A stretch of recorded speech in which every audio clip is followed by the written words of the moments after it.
Notre Père, nous voulons ce matin te rendre grâce de ce que, malgré les difficultés de la vie, tu gardes en nous et tu cherches à ranimer en nous cette espérance du retour de ton Fils.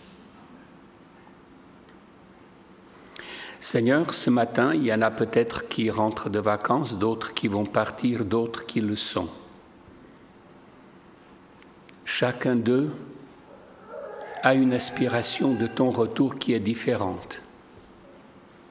Mais chacun a cette aspiration parce que c'est la seule espérance qui nous reste.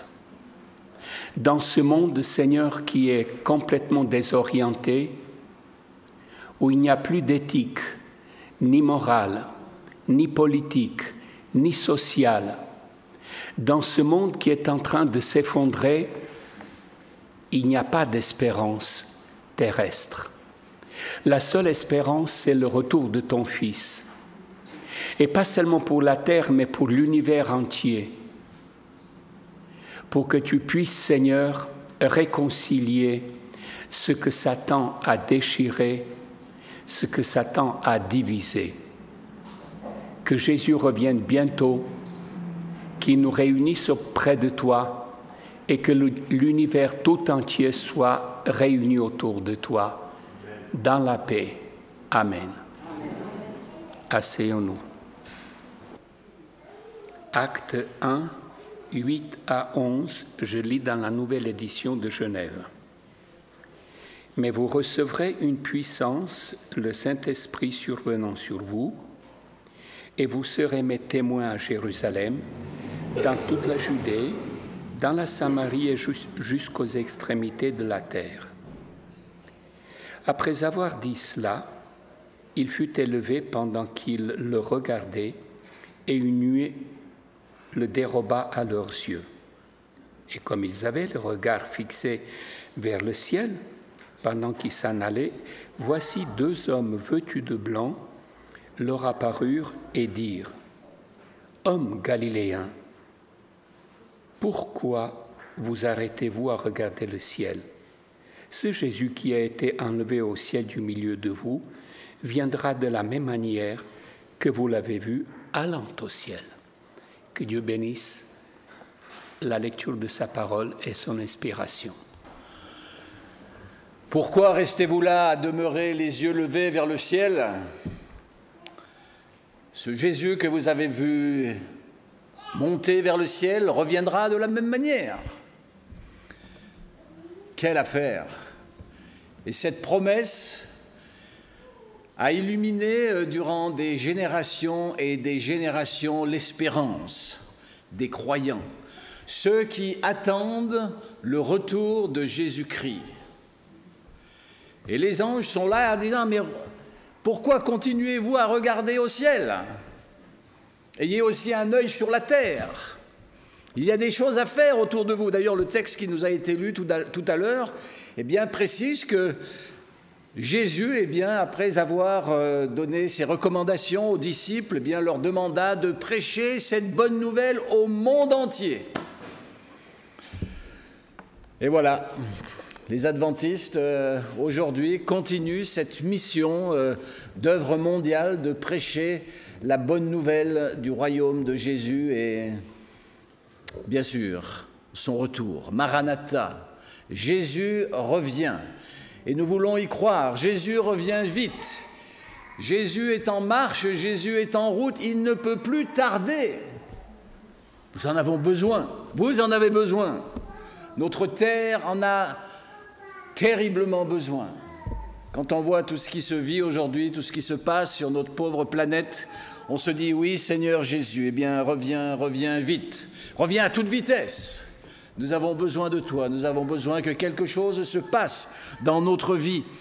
Et c'est ainsi que des générations et des générations ont continué d'apporter et de prêcher cette bonne nouvelle au monde entier. C'est vrai que cela fait quand même quelques années, maintenant il y a 2000 ans que Jésus est mort. Jésus est ressuscité aussi, est-ce que vous en êtes sûr ? Ah, j'espère que vous en êtes sûr. En tout cas, Jésus a tout fait pour que nous en soyons sûrs. Vous vous souvenez qu'après sa mort, eh bien, Jésus, durant 40 jours, nous dit le texte ou les textes, durant 40 jours, eh bien, Jésus est apparu à un nombre important de personnes.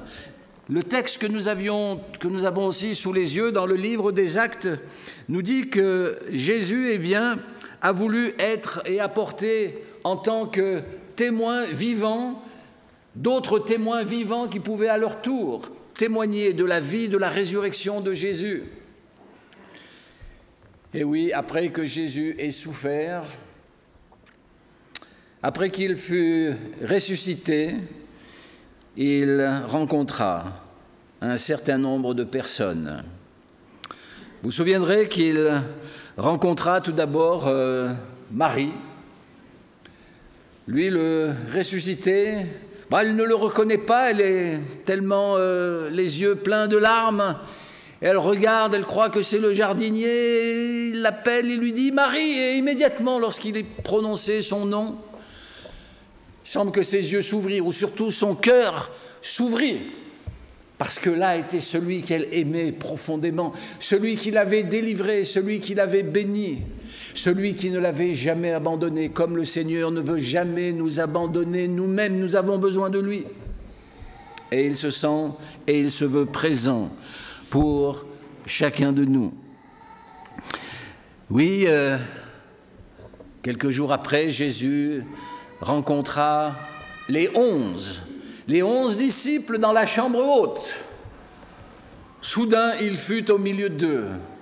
La porte était fermée, mais Jésus était au milieu d'eux. Il n'y a rien, aucun espace qui ne lui soit interdit. Et j'espère qu'aucun espace de notre vie, de notre être tout entier ne lui soit interdit, que nous lui souhaitions la bienvenue, même si parfois il rentre lorsque nous ne l'attendons pas, ou peut-être même lorsqu'il nous dérange. Ah,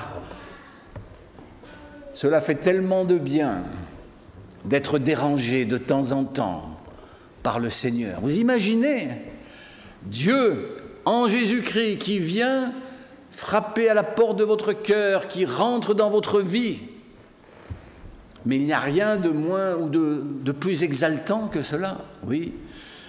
Rencontrer Jésus. Et ces témoins ont été choisis par le Seigneur pour qu'ils puissent aussi rendre témoignage. Et puis bien sûr, il y a eu les 2 disciples d'Emmaüs, eux qui étaient fatigués, qui rentraient dans leur village après avoir vécu ces événements dramatiques, tragiques de la mort de Jésus, celui qu'ils aimaient, ils l'ont vu là en croix, ils l'ont vu descendre et mis dans le tombeau, et ils rentrent, et ils s'en vont à Emmaüs tout tristes. Et puis c'est vrai qu'il y a déjà quelques jours qui sont passés, Jésus, eh bien, se joindra à eux de telle manière qu'il leur apparaît aussi incognito. Ils ne le reconnaissent pas tout de suite. Et c'est vrai que souvent dans notre vie, nous ne reconnaissons pas tout de suite que Jésus est passé dans notre vie. Et nous avons besoin qu'il fasse un geste, un signe, qui nous touche quelque part où notre cœur va être rempli de joie, rempli de sécurité, rempli de bienveillance, parce que le Seigneur est celui qui apporte la bienveillance et la compassion. Il l'a fait pour tous ses disciples, il l'a fait pour tous ses témoins, qui ont été témoins de sa résurrection. Lui, le vivant, Jésus, le vivant.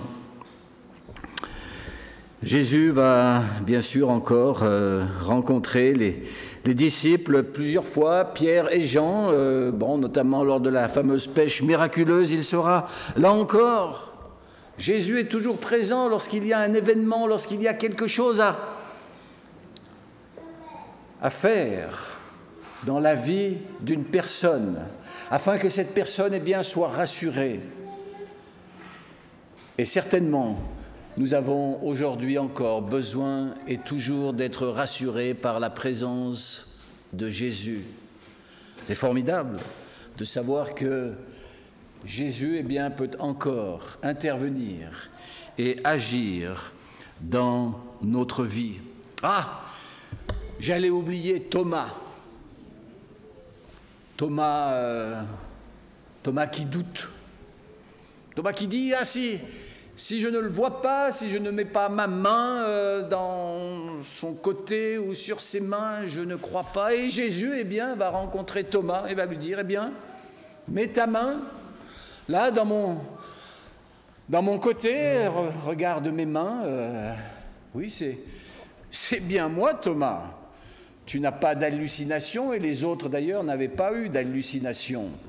On parle parfois d'hallucination collective. Et c'est vrai qu'un groupe peut être trompé lorsqu'ils se trouvent ensemble dans un même endroit, mais là ce n'est pas le cas. Il y a plusieurs individus, plusieurs groupes dans des endroits différents, et tous perçoivent et tous voient la même chose. Ils le voient ressuscité, ils le voient vivant, et ils veulent bien sûr confirmer cela. Plus tard, l'apôtre Paul écrira que plus de 500 frères ont vu le Christ, ont vu Jésus ressuscité. Un nombre de témoins important. Les témoins sont toujours importants. Et aujourd'hui encore, lorsqu'il se passe un événement dramatique, lorsque quelqu'un est renversé par une voiture, lorsqu'il y a une émeute dans une ville, lorsqu'il y a des magasins qui sont saccagés, lorsqu'il y a des personnes qui se conduisent mal et que la police essaye de les retrouver, comment font-ils? Bon, il y a les caméras vidéo bien sûr, mais ils font appel aussi à des témoins, des gens qui ont vu de leurs propres yeux, peut-être ont entendu ce qui se passe, ce qui s'est passé, mais surtout qui ont vu. Le témoignage est important. Et là, il nous est rappelé effectivement que de nombreux témoins ont pu parler de la résurrection de Jésus, l'affirmer, l'attester. Et là, ils sont dans ce jardin, le mont des Oliviers. Les disciples connaissaient bien ce lieu, ils y avaient passé du temps avec Jésus, en prière ou en dormant d'ailleurs, parce que cela peut aussi arriver. Mais ils se retrouvent là, plusieurs dizaines sans doute, sur ce mont des Oliviers. Et le texte nous dit que Jésus va leur être enlevé. Jésus va leur être enlevé. Et ils le voient monter au ciel, puis une nuée va voiler celui qui est monté au ciel, celui qu'ils aiment, et ils ne le voient plus. Je peux imaginer la détresse de ceux qui, à un certain moment aussi, lorsqu'ils étaient avec Jésus, le texte nous le dit, toujours dans ce premier chapitre des Actes des Apôtres, « Est-ce en ce jour que paraîtra ton avènement ?» Ah, ils étaient tellement bien avec Jésus, là, sur le mont des Oliviers, et puis Jésus leur parle, oui, bon... il y a encore des choses à faire, je dois encore accomplir un certain nombre de choses, je dois bien sûr retrouver mon Père, et puis il y a le salut à organiser pour tous ces millions de personnes, auprès de qui d'ailleurs je vous invite et vous allez témoigner. Est-ce en ce jour que tu reviendras, est-ce en ce jour que tu paraîtras? Oui, je reviens, mais pas tout de suite. Et pourtant, il était important que Jésus puisse ancrer la foi de ces hommes, de ces femmes, dans la bienheureuse espérance de son retour. Et alors, Jésus va bien sûr leur faire une recommandation, comme cela nous a été lu tout à l'heure au verset 8. « Soyez mes témoins, dites-le au monde. » Il y a encore tant de personnes à sauver, et je crois qu'aujourd'hui encore, il y a des gens qui sont à l'affût de ce qu'ils pourraient découvrir de merveilleux, de beau, de vivant.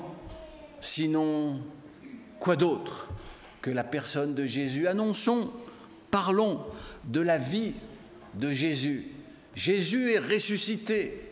Et je crois que cela est important pour la nuée de ces témoins et bien sûr pour nous-mêmes. Et puis Jésus va leur faire une promesse.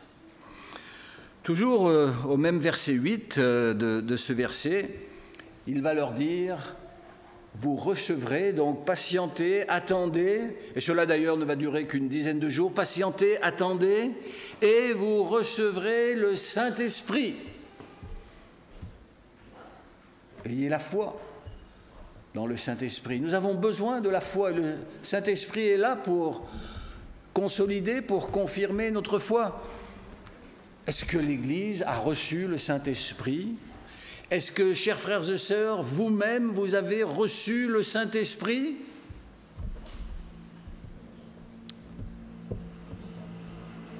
Je dis oui, je l'affirme. Nous avons reçu le Saint-Esprit. Parce que si nous n'avions pas reçu le Saint-Esprit, il y a bien longtemps qu'il n'y aurait plus de foi sur cette terre.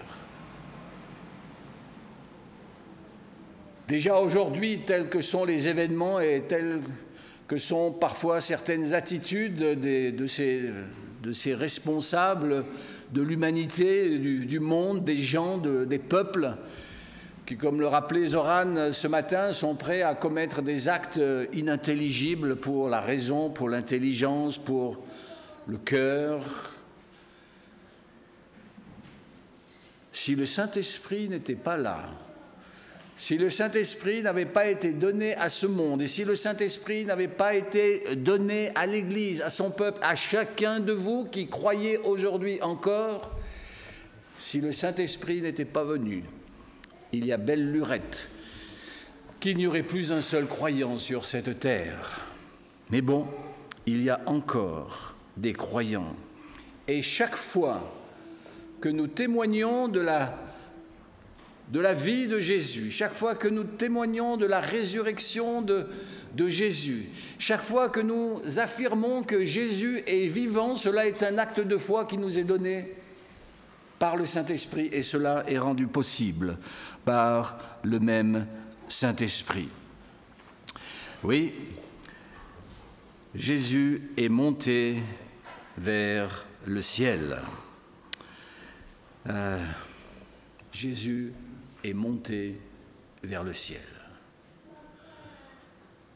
Et là, il va y avoir une autre promesse qui va être faite, et c'est un petit peu le cœur de notre sujet, le cœur de notre texte, c'est de savoir que ce Jésus qui est monté au ciel, eh bien, reviendra de la même manière.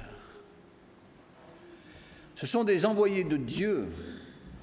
Bon, il nous est dit là des êtres vêtus de blanc, on peut penser que ce sont des anges qui sont descendus pour apaiser, pour consoler, pour dire à tous ces frères et sœurs qui sont là sur le mont des Oliviers, qui regardent quasiment désespérés leur Seigneur, leur Sauveur s'en aller.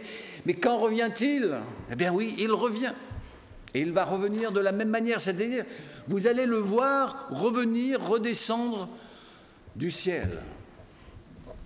C'est décidément une manie chez le Seigneur Jésus de descendre du ciel. Jésus descend. Alors c'est vrai que nous allons ensuite monter, mais d'abord il descend. Et la première fois, il est déjà descendu. Et il nous est dit qu'il va revenir, c'est-à-dire il va redescendre de son ciel, de la maison de son Père, pour venir cette fois nous chercher, afin, comme le dit le texte, que nous soyons pour l'éternité dans la maison de son Père, rassurés, bénis et protégés. Et nous en avons besoin. Oui, la promesse est là, de la part de ces êtres qui affirment le retour de Jésus. 2000 ans.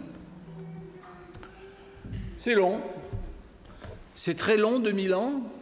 Ça fait plusieurs générations de croyants. Et pourtant, aujourd'hui encore, il y a des personnes, des millions de personnes qui croient à cet événement grandiose du retour de Jésus, de la venue de ce Sauveur qui va transformer toutes choses, créer un monde nouveau. comme nous le lisons chez Jean dans l'Apocalypse, là où il n'y a plus de pleurs, là où il n'y a plus de larmes, là où il n'y a plus de maladie, plus de souffrance, toutes ces choses ont disparu et voilà, c'est cela que nous attendons nous aussi, comme ceux qui nous ont précédés. Et il est bon qu'il en soit ainsi. Nous formons une grande chaîne de solidarité, une grande chaîne de foi. Et peut-être que nous pensons que manquer de foi, eh bien, est un déshonneur, un petit peu comme un abandon, mais non. Il m'arrive parfois de douter. Alors, je ne dis pas que j'ai perdu la foi, mais il m'arrive de douter. D'ailleurs, Thomas a lui aussi douté. Et le doute n'est pas une maladie. Et il vous arrive certainement, chers frères et sœurs, de douter. Et je vous dis que vous n'êtes pas malade parce que vous doutez. Vous devez avoir confiance. Mais le doute va vous permettre peut-être et certainement de réfléchir, de reconsidérer, de relire les textes, de relire les récits qui vont refortifier ou qui vont confirmer votre foi et ce que vous avez cru.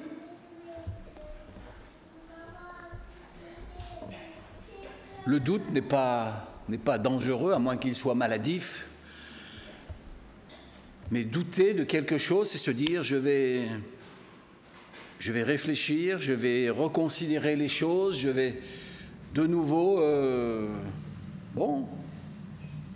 découvrir certains aspects qui peut-être m'ont échappé, des choses qui sont belles, qui sont neuves et qui vont finalement conforter, confirmer ma foi. Et nous avons besoin de faire ces expériences de foi jusqu'à ce que le Seigneur revienne. William Miller, vous en avez entendu parler? Ça vous dit quelque chose?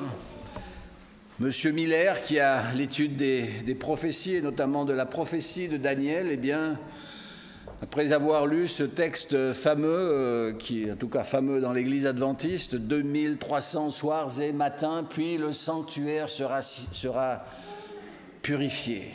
Eureka, j'ai trouvé. Je sais quand Jésus va revenir. Et alors il va faire quelques calculs, 2300, bon, il va prendre la date de 457, là, l'édit d'Artaxerxès, qui dit au peuple de retourner, de rentrer, je dirais, à Jérusalem, de rentrer au bercail. Et puis il fait ses comptes et il arrive en 1844. C'est une date aussi qui est une date forte dans l'Église adventiste, et même plus forte encore, puisqu'il va même donner le jour. Le 21 octobre 1844, Jésus va revenir. Ah! Et il étudie, il réétudie, il partage cela avec certains croyants, et puis finalement il arrive à la conclusion, oui, c'est bien le 21 octobre 1844 que Jésus va revenir. L'étude des prophéties. Et ça a été, en tout cas pour l'époque, une découverte extraordinaire. Et cela a généré un engouement énorme aux États-Unis, puisque c'est là-bas que, bien sûr, le retour du Christ a été annoncé d'une manière très forte par William Miller, qui a commencé à circuler de ville en ville, de village en village, et il annonçait cette bonne nouvelle, et des milliers, des dizaines de milliers de fidèles, de croyants, eh bien, ont cru au retour de Jésus, et bien sûr au 21 octobre 1844. 21 octobre, dans certaines régions des États-Unis, il commence à faire froid, mais peu importe, Jésus va revenir, c'est pas la peine d'aller récolter les pommes de terre que l'on a plantées ou les récoltes qui sont là, bon, ça ira bien, Jésus revient. C'est plus la peine d'envoyer les enfants à l'école puisque Jésus revient. C'est plus la peine de se soucier de la fuite qu'il y a dans le hangar ou dans la maison, Jésus revient, donc il n'y aura plus de problème. Et c'est ainsi que William Miller et des milliers de croyants vont attendre le retour de Jésus. J'ai eu l'occasion de visiter la ferme de William Miller, qui se trouve dans le New Hampton, dans l'État de New York. Il y a maintenant là même un musée adventiste. Si une fois vous avez l'occasion de faire un voyage aux États-Unis, eh bien c'est intéressant de visiter cet endroit où il y a, bon, on vous racontera l'histoire de William Miller et puis bien sûr des pionniers. Et ils sont là à attendre en ce 21 octobre 1844 sur une esplanade. À côté de la ferme de William Miller, d'une manière assez étrange, il y avait une immense plateforme rocheuse, quasiment plate, et ils étaient là des centaines, voire des milliers, à lever les yeux vers le ciel en ce 21 octobre 1844, étant assurés, sûrs que Jésus allait revenir. Quelle affaire! Rendez-vous compte, Jésus revient le 21 octobre 1844. Et bien sûr, le matin, tout le monde a revêtu ses plus beaux vêtements comme s'ils allaient à l'église, comme s'ils allaient à un événement particulier, un mariage ou que sais-je. Et ils se retrouvent là à chanter des cantiques sur cette immense plateforme rocheuse. Et ils vont chanter des cantiques, prier, il va y avoir encore des explications, des prophéties, parce que certains posent encore des questions, nous voulons savoir et nous voulons être sûrs que c'est bien la date.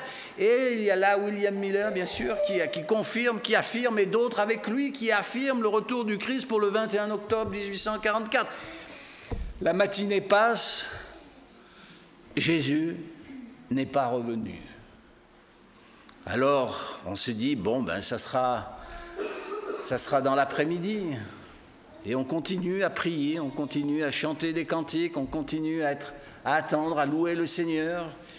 Et le soir arrive et Jésus n'est toujours pas revenu.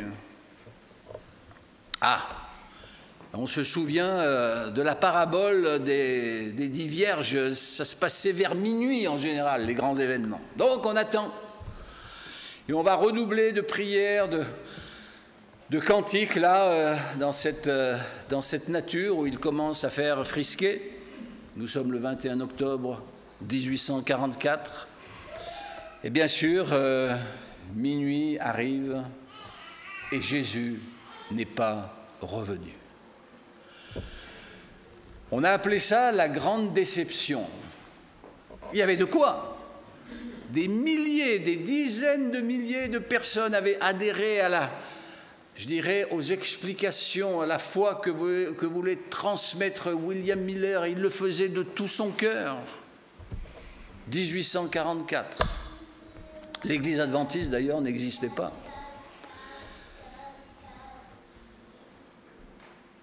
Mais bon, à la suite de cette grande déception, des milliers de personnes ont abandonné. Ils ont essayé de récupérer, vaille que vaille, les quelques récoltes qui pouvaient encore être sauvées avant l'hiver pour essayer de passer un hiver difficile. Mais bon, ils survivraient avec l'aide des uns et des autres. Oui, Jésus n'est pas revenu le 21 octobre 1844 et cela fut une grande déception. Et puis bon... il a fallu essayer de trouver aussi une explication à tout cela et l'Église a finalement s'est organisée parce que si Jésus n'est pas revenu en 21 octobre 1844, la Bible quand même affirmait que Jésus devait revenir, donc il ne mettait pas en doute la promesse qui avait été faite à ces personnes sur le mont des Oliviers que Jésus reviendra de la même manière et que tout œil le verra. Eh oui. Donc ils ont réfléchi et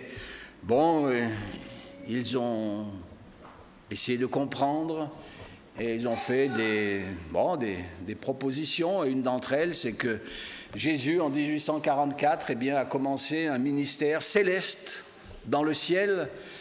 Bon, tout cela a été étudié, repris, encouragé aussi par Madame White. Bon, c'est vrai que personne n'était dans le ciel pour vérifier si ce qui était dit sur la terre était vrai dans le ciel. Mais bon, il y avait là une certaine logique.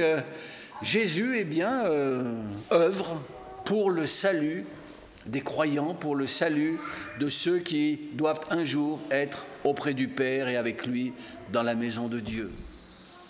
Donc, oui, est-ce que le Seigneur n'est pas à l'œuvre dans votre vie aujourd'hui? Parce qu'il veut vous sauver. Alors que manque-t-il? Ben, je ne sais pas, c'est lui qui le sait. Vous pouvez lui en parler, vous pouvez le lui demander. Mais ce que le Seigneur veut, c'est que vous gardiez dans le cœur cette certitude et cette assurance du retour de Jésus. Il revient. Comme vous regardez maintenant avec les yeux vers le ciel, eh bien, il reviendra de la même manière. Et puis, bien sûr, depuis 1844, on continue de dire que Jésus revient bientôt. Ah, ça fait quand même 179 ans que nous disons que Jésus revient bientôt. Les autres chrétiens l'avaient déjà dit depuis presque 2000 ans, Jésus revient bientôt, et puis bientôt, c'est quand bientôt, c'est où bientôt, c'est quoi ce bientôt? Et nous le chantons, nous l'avons chanté même tout à l'heure. Jésus revient bientôt. Alléluia. Eh oui, cela est là pour nous rassurer, pour nous dire que Jésus a un plan. Dans le livre de l'Apocalypse, le dernier chapitre, notamment 21, plusieurs fois il est dit celui qui dit « je viens bientôt, et je viens bientôt, et je viens bientôt ». Et c'est vrai que si on essaye de comprendre ce bientôt, peut-être qu'on veut essayer de voir les choses d'une manière peut-être un peu neuve, un peu différente. Et puis parfois on est aidé à cela en regardant dans les originaux, dans le texte grec. Et puis il se trouve que le mot bientôt en grec se dit taki ou takou. Hein, Jésus revient taki, takou. Et ça veut dire quoi en fait? Ça veut dire vite. Donc c'est plus vraiment tout à fait, enfin bientôt n'est pas faux, mais c'est plutôt sur le mode, la manière dont il va venir. Jésus revient vite. Et vous connaissez ces textes, Jésus va surgir comme le voleur dans la maison, hop, tout d'un coup il est là. Hein, on ne peut pas dire que le voleur vient bientôt, on dit le voleur est là. De même que l'éclair part de l'Orient vers l'Occident, traverse la nuée des cieux, l'éclair va vite, taki ou takou. Et personnellement, j'aime bien cette formule parce qu'elle m'évite de m'empêtrer dans des datations et autre chose. À propos, le 1844 est une date qui a marqué non seulement, je dirais, les pionniers qui consisteront et qui feront ensuite l'Église adventiste, mais 1844 a été aussi une date importante pour les Juifs, pour les musulmans, qui considéraient cette année de 1844 comme une année particulière. Et d'ailleurs, Jacques Doucan en parle dans ses livres, ou en tout cas un de ses livres. Et il est important justement de se dire que, bon, en 1844, il s'est passé quelque chose. Alors que ce soit un peu avant ou un peu après, bon, on ne va pas discuter sur les minutes, mais le fait est, c'est que d'autres attendaient de grands événements arrivés en 1844, et notamment les chrétiens qui ensuite deviendraient adventistes, qui n'ont pas abandonné la croyance et la foi dans le retour de Jésus. Alors je reviens à mon taki ou à mon takou.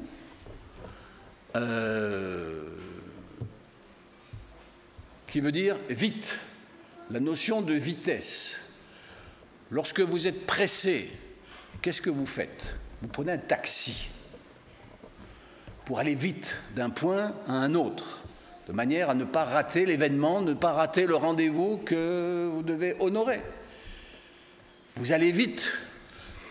Eh bien, je crois qu'il est important pour nous aussi de nous dire que nous ne voulons pas abandonner, nous ne voulons pas rater le dernier taxi, nous ne voulons pas rater je dirais, la dernière vitesse que le Seigneur nous offre en nous disant « Oui, eh bien, je reviens, je vais revenir vite. » Et ça va être tellement vite que vous allez quand même être surpris. Et c'est bien ce que la Bible nous dit.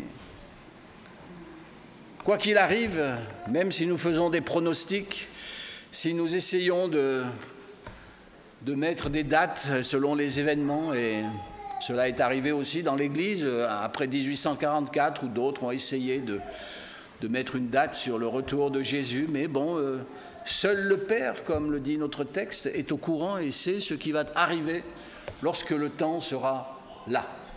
Alors, chers frères et sœurs, continuez de garder les yeux levés vers le ciel, sachant que Jésus va revenir vite, que de toute façon, il va vous surprendre là où vous serez, là et comme vous serez. Dans l'état où vous serez, quand Jésus vient, il vous surprend. Mais en attendant, rien ne nous empêche de faire des expériences extraordinaires dans sa présence. Et puis bien sûr, d'en parler autour de nous réjouir de cet événement majestueux qui se prépare dans le ciel et que Jésus en réserve pour chacun de ses enfants. Que Dieu soit dans votre cœur, que Jésus vous bénisse grandement aujourd'hui et toujours. Amen.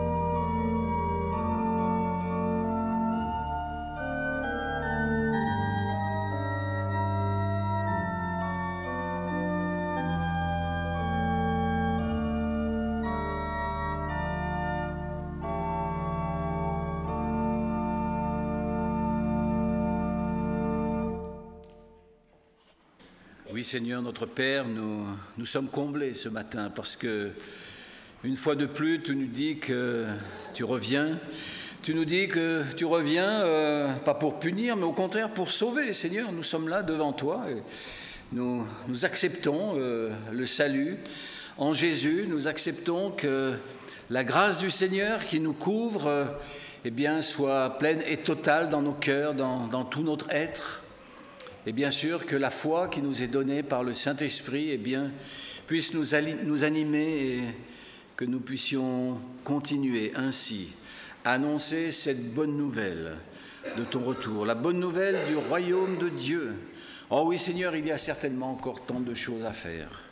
Et peut-être que parfois nous nous sentons tellement petits, nous nous sentons tellement insignifiants, mais que nous puissions garder dans nos esprits et surtout dans notre cœur, que la foi que tu nous as donnée vient du Saint-Esprit et que nous ne voulons pas lâcher sur cet aspect. Oui, tu es grand, tu es puissant, tu es bon, tu es merveilleux, Seigneur, et nous voulons te dire que nous croyons en toi et que nous voulons nous réjouir de ton prochain retour. Alors, Seigneur, bénis ton assemblée, chacun en particulier dans son être, chacun dans son corps, dans son esprit, dans ses émotions. Tu es celui qui guérit, tu es le divin médecin et notre Dieu, nous te faisons entièrement confiance pour la suite des temps, alors que nous puissions et afin que nous soyons rassurés. Merci notre Dieu d'être au milieu de nous aujourd'hui et durant toute notre vie. Au nom de Christ. Amen. Oui, que la paix et la charité avec la foi soient données aux frères de la part de Dieu, le Père, et du Seigneur Jésus-Christ. Oui, que la grâce soit avec tous ceux qui aiment notre Seigneur Jésus-Christ d'un amour inaltérable. Allons en paix. Amen.